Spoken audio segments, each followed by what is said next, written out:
Le Front citoyen Togo Debout vient de relever un grand défi ce mercredi 27 novembre 2019.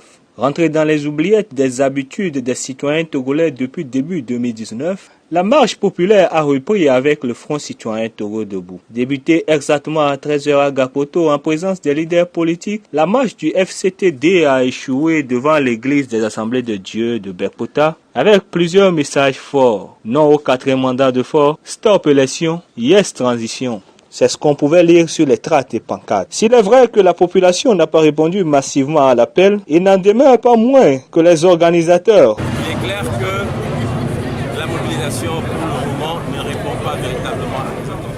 Nous savions qu'il était difficile pour une première d'avoir beaucoup de monde. Nous savions également qu'il était difficile au vu des forces qui ont été déployées sur le terrain dès le matin. Beaucoup de gens ont pris peur, certains sont venus et sont repartis. Mais nous restons convaincus que si nous poursuivons sur cette lancée, parce que nous avons démarré quelque chose aujourd'hui, nous sommes en novembre, quasiment en décembre, et pendant 11 mois, les Togolais n'ont pas eu la possibilité de marcher.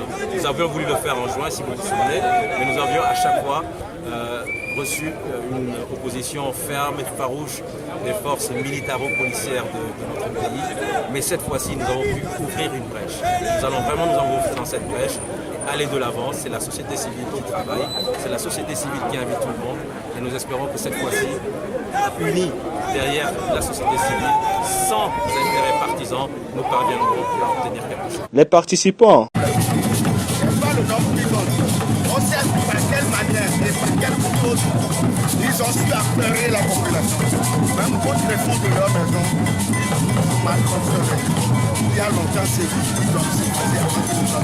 pour moi, ce n'est pas une question forcément de pour moi, c'est une perception de la vision des uns et des autres contre les fonds de leur maison. Mais c'est dire que tout le monde partage aujourd'hui le désir pour que ce système-là s'y fasse. Que notre vienne qu'on adore. Et c'est ça. Personne ne cherche à être ennemi avec eux. Du nord au sud, de l'est à l'ouest, nous sommes toujours les mêmes personnes. Il ne faut pas qu'ils tentent à nous utiliser politiquement. Tous ceux-là, nous le savons. Et nous devons nous méprendre. Et prendre les précautions possibles pour unifier ce peuple. Pour être ensemble, pour reconnaître que le lendemain soit meilleur pour nos enfants. Nous n'allons pas vivre dans la peur et construire ce pays. Il faut braver le courage et continuer à le dire dans le sens positif, à faire évoluer, à avancer les choses pour que les choses aillent très bien. Une chose, tu es un cultivateur, tu vas au champ et tu es au champ.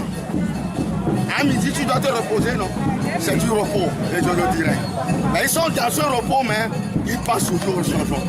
Ils sont encore avec nous qui marchent aujourd'hui. Et même si la foule n'est pas nombreuse, ce n'est pas une question d'être nombreuse. Au téléphone de leur maison, et je répète encore, ils répètent toujours le changement. Parce qu'on est fatigué de ce système vraiment désuet, de ce système archaïque, de ce système anachronique, de ce système dictatorial, de ce système tribaliste qui tente à diviser le pays, qui tente à semer la zizanie. Et on a ce grain-là au cœur, et c'est ce pourquoi nous luttons aujourd'hui, à harmoniser nos positions pour que le pays avance. Ainsi que les leaders politiques. Parce que c'est un mouvement citoyen qu'il faut continuer le combat pour la justice que nous avons combattu. Parce que nous avons besoin que toutes les forces démocratiques se mettent ensemble pour atteindre l'objectif. Il est question de se battre pour les conditions de transparence et organiser des élections dans les mêmes conditions que celles auxquelles on a déjà assisté. L'enjeu de l'élection présidentielle de 2020 est crucial, de toute élection présidentielle. Donc, nous voulons qu'on fasse bien les choses et on doit les faire. Mais il y a plusieurs facteurs. Ce que je sais, c'est qu'au fond de chaque Togolais, de l'immense majorité des Togolais, eh bien, il y a un désir de changement, il y a un désir d'alternance. Maintenant, nous avons en face un régime qui résiste et qui utilise tous les moyens. Tenez, vous avez appris qu'on a saisi un véhicule qui faisait disait qu'il circulait dans la ville de Lomé pour annoncer la manifestation et inviter les gens à la manifestation. On l'a pas récupéré à l'heure où nous sommes. Et vous pensez que c'est par hasard que ça a été fait? Non, c'est fait exprès.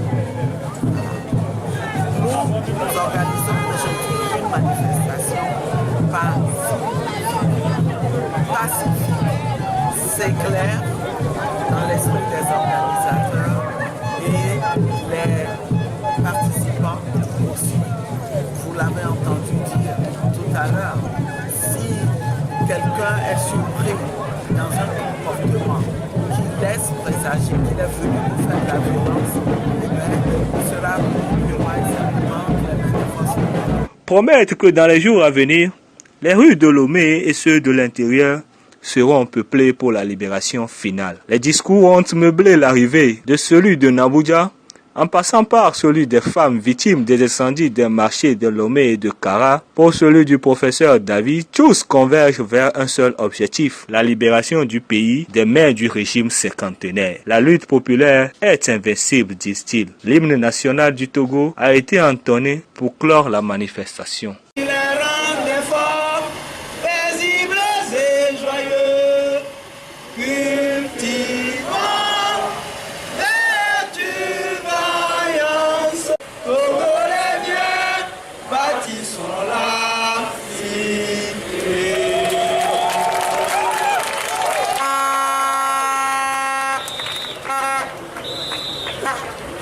Éternel, bénisse le Togo.